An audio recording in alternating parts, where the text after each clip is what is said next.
Assalamualaikum warahmatullahi wabarakatuh.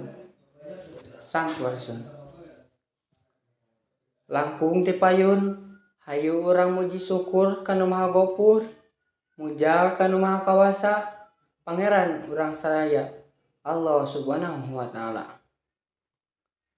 Rehna urang sadaya tiasa peta panglawung, paemprok jenghok dina ieu tempat.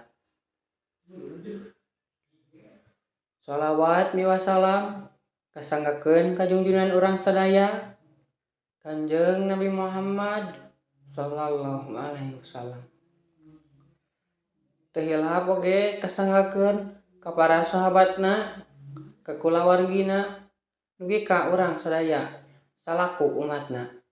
Amin ya rabbal alamin. Sataacana ngahaturkeun nuhun ka para guru nu parantos masihan waktos sareng kasempetan. Teu hilap oge rerencangan anu kusim kuring dipihormat. Sim kuring ngadeg di tempat ieu bade ngadugikeun biantara anu jejerna guna radiator pikeun mesin tetep stabil. Radiator kaasup kana komponen paniis mesin. Guna radiator nyaeta pikeun ngaleungitkeun panas tina mesin kendaraan ku cara ngalirkeun cai coolant kana mesin. Guna cai coolant nyaeta supaya suhu mesin tetap stabil. Kalawan peranna penting, komponen ieu kudu dijaga bener-bener ku cara nambahkeun cai coolant lamun ngurangan atawa ngaganti cai coolant lamun geus waktuna diganti.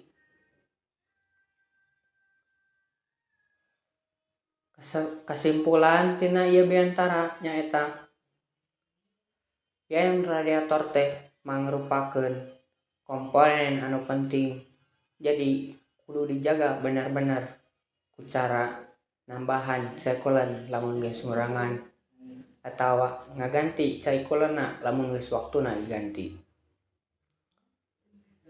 Sakitu nu kusim kuring pihatur, sateu acan ditutup aya pamanis ti sim kuring. Ka warung meuli cikur, pulangna ka Mang Tatan. Sakitu nu kapihatur, hapunten bilih aya kalepetan. Wassalamualaikum warahmatullahi wabarakatuh.